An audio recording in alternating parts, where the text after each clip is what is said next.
Hey guys, welcome, and we've made it to week 3 of a series we're calling Sincerely. We're looking at all the different letters that Paul wrote in the New Testament, and we've also been in house church now for 3 weeks, and I love my house church. I've just got to say, I also want to introduce you to Nellie. Nellie and Colby Sappington lead a house church as well, and in just a minute, I'm going to kind of ask Nellie to share her story, her testimony. But before we get there, I just got to share some really cool stories that we keep hearing from the house churches.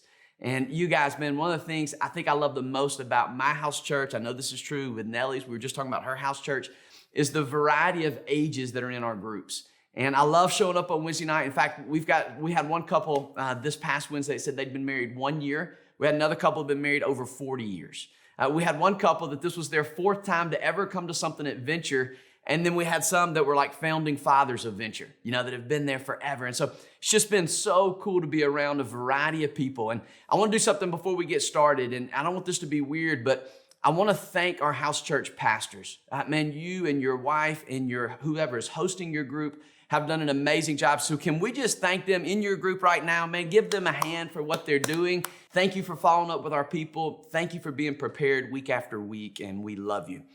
Hey, so now let me get to the message, okay? I want to give you a quick version of what we talked about on Sunday, and we've made it to 1 Thessalonians in our Bible reading plan, and so that's where the message is from. And 1 Thessalonians is a book where Paul, it really gives a lot of warning about the fact that Jesus is coming back. Every chapter ends with him saying, hey, be ready, be prepared, Jesus is coming back. But chapter 1, Paul really gives the church there a lot of confidence to know that they're following Jesus. I get this a lot. How do I know that I know? Right? We think about that in relationships all the time, but we think about that with your walk with Christ. How can I be confident that I'm following Jesus? What are some markers I can look for in my life to help me be sure? Paul gives us 4, and I'm going to ask Nellie to kind of walk through her story in light of these 4 markers. And so as Nellie's telling her story, man, my challenge to you is to begin thinking about your story. How God has made himself kind of clear, how you can be confident in your life that you're following him as you think about these 4 markers. So the first one he says is, there's a moment when you hear the gospel. There's a moment where he says the gospel comes to you. And it says it's almost as if the gospel goes from your head to your heart. What did that look like for you, Nellie? When did you first hear the gospel? So I think I'm probably like most people. I grew up going to Sunday school. I knew what Christmas was. So I'd heard the gospel, but I don't think I really listened and needed to really hear it till I was in college. I woke up one day and I looked around and I realized I had everything that I thought I ever wanted. I should have been happy. I finally had reached this idea of what an ideal life should be. And I was miserable. I was filled with this feeling of just despair and emptiness, and I couldn't get away from it. Like there was nothing I could do because I had everything. And so I got up and drove to this church I'd never even been to. I didn't even know anyone who went there. And I found the closest pastor, and for 3 hours, I just drilled him on every question I've ever had, every doubt. And he kept pointing me back to the gospel over and over again. And I was, it's almost as if I was trying to prove him wrong, like that this wasn't the answer. And over again, he pointed me in that direction. And, 3 hours later, I think I just kind of sat there. I was exhausted. And I was like, okay, I guess this is what I've been needing. And so I think that was the first time where I ever really heard it. Yeah. I love that because there's people watching that you've been hesitant to receive the gospel, and I know you are, man, strong will and I can imagine that conversation, but man, God used him just being present in your life in that moment. And it was the first time that you heard that. But the second thing Paul says, he says, hey, look, you can be confident because you can see markers in your life when you begin to experience it. He says that, man, the Holy Spirit will come on you with power. And he says with deep conviction. I love that. Think about a moment in your life, kind of that second stage or second marker. After you heard the gospel, how do you feel like you experienced God's love? So I think throughout, there was little pockets of where you're like, wow. But I think what sticks out to me the most is when I was baptized, I remember standing in the water and, this place of like, God, I hope you're so proud of me. Like, I want to follow you forever, all of those things. And then me being me, I was like, but also I need you to do something for me. Right. That sounds like yeah. Sorry. And so I remember saying that, if there was anything he could do for me, I needed my mother and my boyfriend, now husband, to experience this. I wanted them to feel how I felt, because I knew if they didn't have what I had, that they probably had similar feelings of just feeling, empty. And so I remember saying, I'll give you my life. Can you please help me or bring them to this point? And I quickly forgot about it, as things go. And I started just following Christ and doing all those things. And one day my mom comes up to me and she said, you're a totally different person. And I've been thinking about it, and I want to take the next step. I want to be baptized.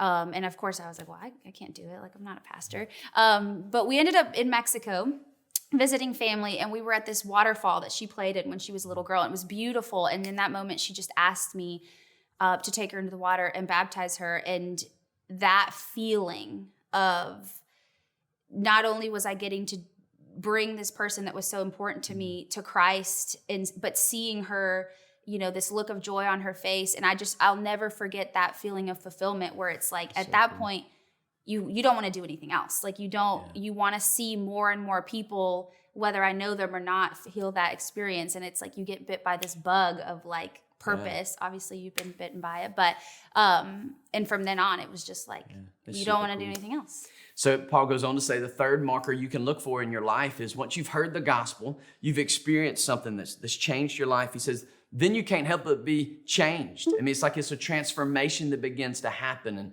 sometimes there's some tension in that, right? Because it's hard to leave our old life behind and to step into something new.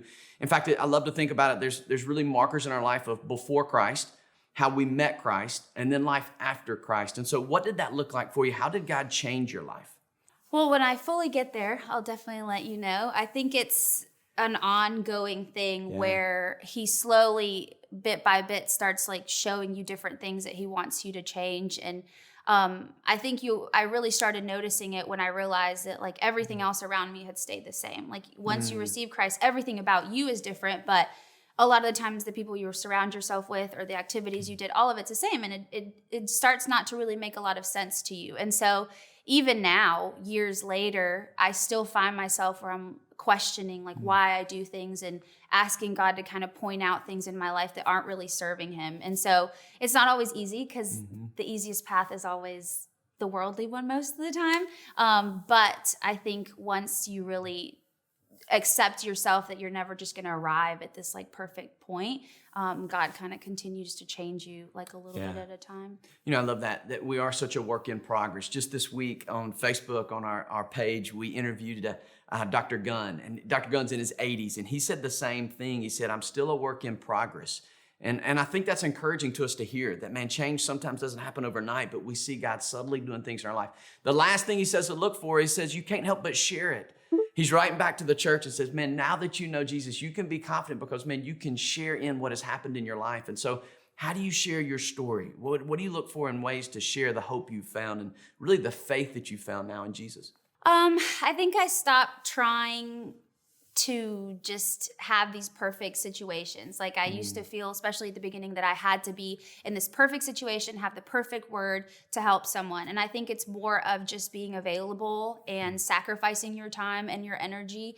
The closer I am to Christ, I think the more he just trusts me with these situations. And so I think it was just letting go of the fact that I had to have the perfect verse, or I had to have, this person who wasn't going to listen to me and being too scared of someone being smarter or saying the one thing that was going to break me of my faith kind of thing. And so he definitely is constantly working. So it's one of those things where it's not about finding the situation. It's just about being there, and he'll kind of be like, all right, like this lady at the grocery store, like that's who you're supposed to talk to today. So I think just being open and you're not going to be, perfect kind of thing. I think it's an overflow. And it just happens naturally. And you mentioned earlier, it's like a friend will call and you can share the truth with them, And so, man, thank you for sharing. And Katie and I just love you guys. And hey, I want to encourage you in your groups. Listen, one of the things about this is your story doesn't have to match up to Nellie's. Maybe it wasn't when you were in college. Maybe it wasn't when you were 10 and you walked the aisle. Maybe you heard the gospel in some ways for the first time tonight, or in a worship, or in a message, or whatever it was. Your story will be unique to you.